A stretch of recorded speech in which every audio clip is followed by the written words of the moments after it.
Voltou. Vamos lá, a gente tem um probleminha técnico, o nosso grande Ivo Saraiva está aqui, especialista, já ajustou. Ele está até com uma camisa com uma câmera ali estampada, então o cara conhece. Bem, eu estava respondendo a você que está acompanhando aí, o André Luiz fez uma pergunta falando, segundo ele, que nós não falamos nada sobre o período da Lava Jato. Não falamos porque não sabíamos. Se soubéssemos, teríamos sido o primeiro até e nós iríamos à Polícia Federal.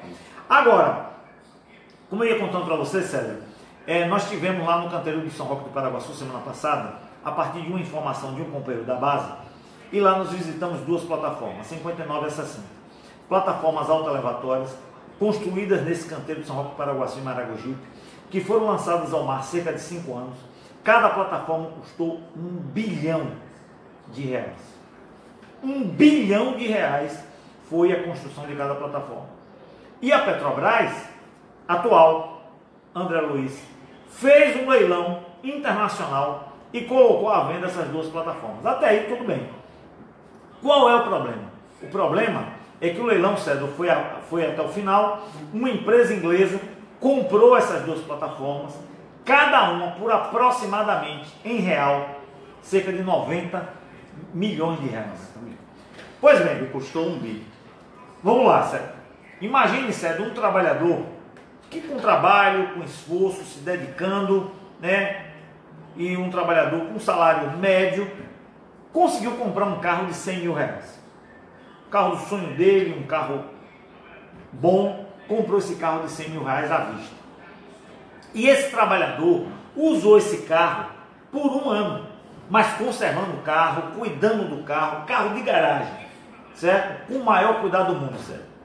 E passado 1 ano, esse trabalhador, carro novo, resolveu vender o carro. Se coloque no lugar, César, desse trabalhador, com esse carro que custou R$100 mil novo, usou 1 ano, mas carro de garagem, resolveu vender. Seria normal que esse trabalhador vendesse esse carro por 90 mil? Sim. 85 mil? Sim. Dependendo da rapidez que ele quer vender e do aperto dele, talvez até 80 mil ele vendesse esse carro. Agora vou perguntar a você, César. Esse caso hipotético desse trabalhador, desse carro de 100 mil, com 1 ano de uso, ele venderia esse carro por R$10 mil? Não. Nem se ele tivesse devendo ao agiota, nem se ele tivesse devendo ao cigano. Ele não faria isso. Pois a Petrobras, André Luiz, a Petrobras, que você disse que este sindicato ou que os petroleiros não denunciam, fez isso. Esse governo golpista que está aí, esse presidente que César já fez referência, que é outro golpista, pegou uma plataforma nova, zero bala, porque plataforma com 5 anos é zero. É zero. Pegou e vendeu por 10% do valor da construção. Aí eu lhe pergunto, isso é saque ou não é? Agora, sabe qual é a diferença? É que esse saque nós estamos denunciando. Esse saque a gente não se calou. O saque da Lava Jato, nós não sabíamos.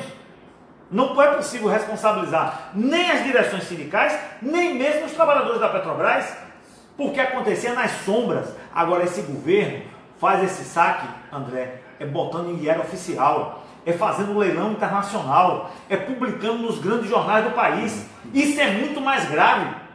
Então nós repudiamos tanto a Lava Jato, do ponto de vista daqueles que cometeram os atos de corrupção na Petrobras, que não passa a mão na cabeça de ninguém, principalmente naquilo que é público, naquilo que é corrupção explícita.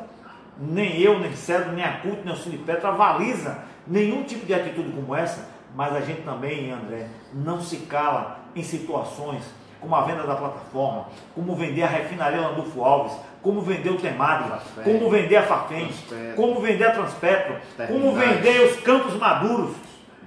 Essa é que é a nossa diferença, que você, espero que tenha aprendido e a partir de hoje entenda a diferença dos saques e dos momentos históricos que vivemos. E venha para cá, André, se some a gente, reflita, desliga a Globo, liga o cara a cara toda segunda, que eu tenho certeza que você vai mudar de opinião. Valeu? Cedro, você que já falou do que vai ter, eu queria saber de você o seguinte, fazer uma pergunta aqui importante. Nós vamos eleger nesse ano, e você falou muito bem da política, eleger os novos deputados federais, principalmente federais e senadores, 2/3 do Senado. Aqui na Bahia nós temos 39 federais e 3 senadores, só que só vamos eleger 2, porque um continua com o mandato. Na sua visão, qual é a principal tarefa desse novo Congresso? O que é que os trabalhadores e a CUT devem cobrar desse novo Congresso eleito e que esperamos que seja um Congresso mais avançado e mais favorável para a classe trabalhadora? Bom, mas antes eu queria pedir licença a você, Claro, você pode responder um pouquinho ao André, né? Eu acho, viu, André, a sua pergunta é uma pergunta que eu gostaria de responder da seguinte forma, né? Veja a Petrobras, que nós tivemos a capacidade de construir uma das maiores empresas integradas de energia do mundo, né? Que ganhou vários prêmios a nível mundial. Quando você faz essa pergunta, eu te respondo da seguinte maneira: onde você estava no dia 6 de agosto de 1997, que foi o primeiro estágio da quebra do monopólio estatal do petróleo? A Petrobras estava ali mais ou menos pelos seus 40 anos, poucos anos. Então, para começar, essa empresa ela se tornou a gigante do petróleo que é, graças à sua força de trabalho, graças à sua mão de obra, dos seus técnicos. Agora, não nos responsabilize pelos desvios cometidos por alguns, que historicamente sempre denunciamos, nunca ficamos na sombra. Pelo contrário, vários perderam seus postos de trabalho porque a Federação Única dos Petroleiros denunciou, o Sindipetro Bahia denunciou e vai continuar denunciando qualquer um que cometa desvios, né, na nossa Petrobras, que é o nosso grande símbolo nacional. Portanto, não foi à toa que investimos mais de 20 bilhões em pesquisas para descobrir um pré-sal brasileiro, uma reserva de petróleo de 80 a 200 bilhões de barris de petróleo.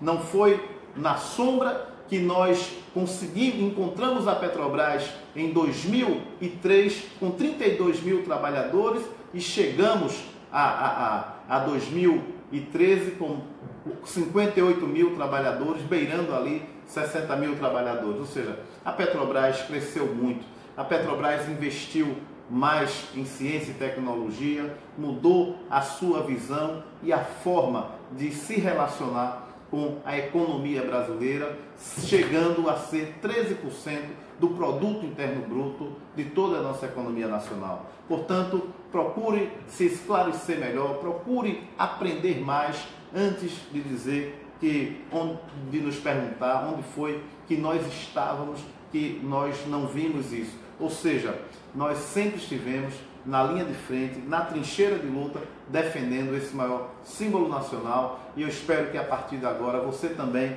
venha para essa luta, venha para essa defesa. Radioval, a principal função do Congresso passa primeiro pela classe trabalhadora.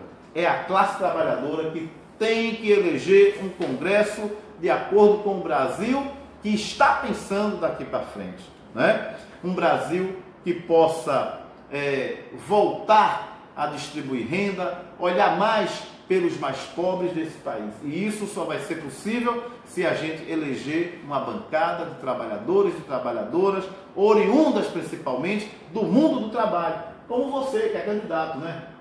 Você é candidato? Como você que é candidato, tem a companheira Elisângela dos Rurais, ou seja, tem tanta gente boa por aí para a gente votar, e a gente não tem o direito mais de votar errado. Portanto, a principal tarefa do próximo Congresso Brasileiro, na próxima legislatura, é justamente pensar o Brasil que nós queremos.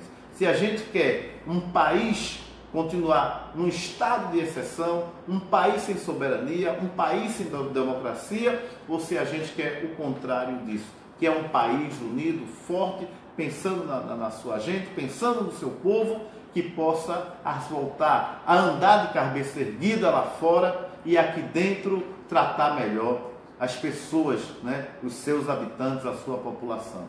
Portanto, nós não temos mais nem tempo nem direito para errar. Ou seja, nós queremos eleger um Congresso que verdadeiramente pense no Brasil, pense nas pessoas, pense nas nossas crianças, nos nossos velhos e, acima de tudo, um Brasil que represente a sua maioria e não um Estado que hoje representa pouco mais de 3% da população. Não é esse o Brasil que nós queremos. Nós queremos um Brasil unido, forte, com uma bancada parlamentar que realmente, de verdade, né, faça política para todo o Brasil, principalmente para quem mais precisa. É esse Brasil que nós queremos, esse Congresso que nós queremos, e não tem mais o direito de errar. Mas é preciso tomar algumas providências pela nossa Constituição. Nós não podemos mais ter um judiciário que atenda ao golpe, nós não podemos mais ter uma Polícia Federal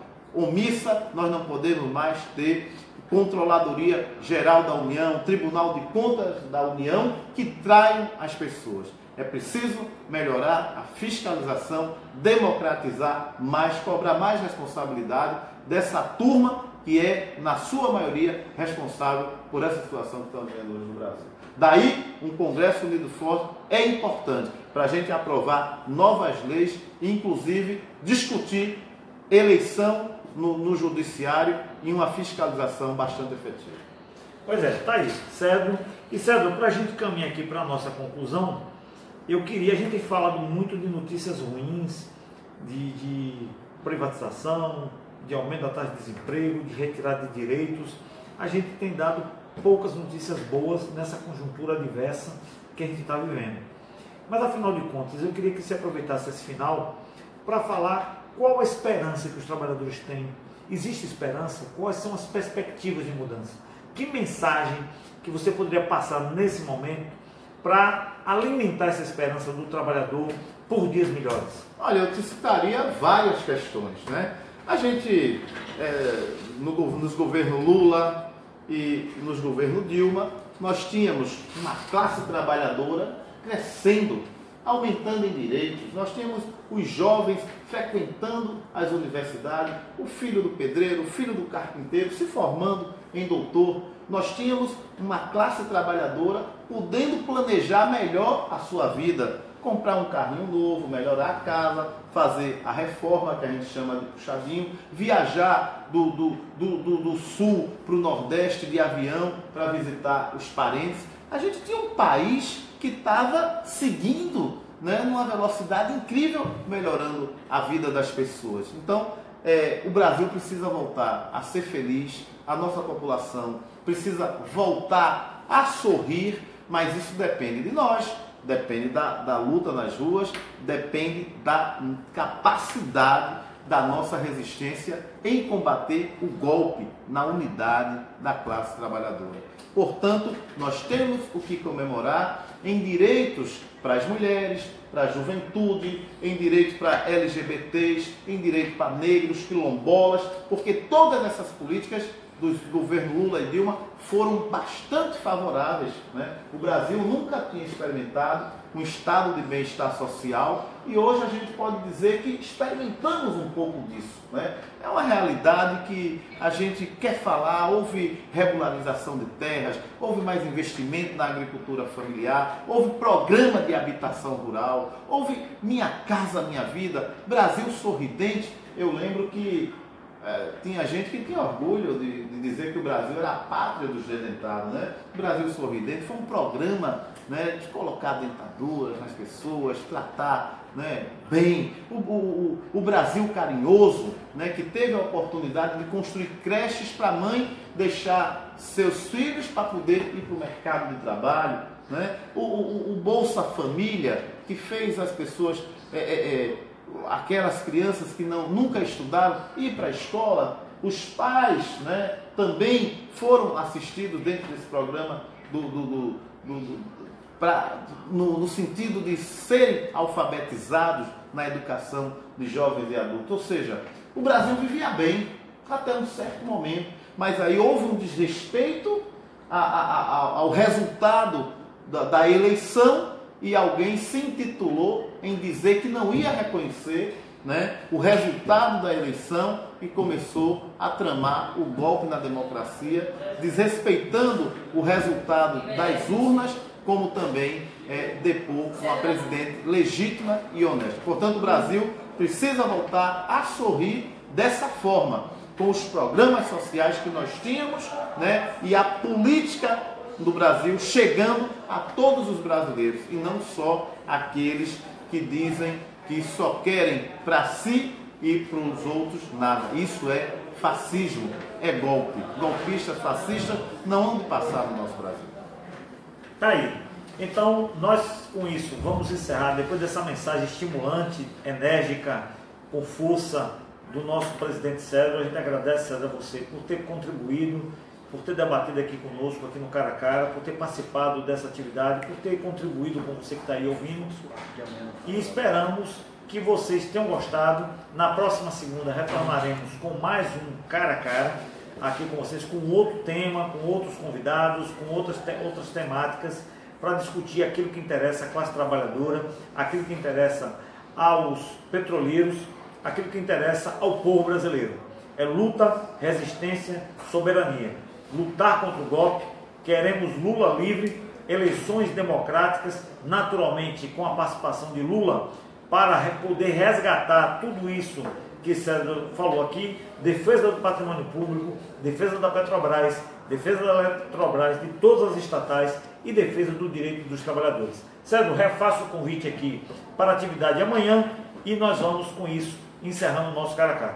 Então, trabalhador, trabalhadora, amanhã é o nosso dia, nós vamos estar com grandes atrações musicais, bandas, artistas, como Lazo Matumbi, como a banda Catadinho do Samba, como a Ivan Uol, né, como Mano Góes. Então, você compareça amanhã, às 13 horas, no Farol da Barra, para a gente fazer essa grande festa da unidade da classe trabalhadora. Vamos à luta, a luta continua, amanhã é nosso dia e vamos comemorar.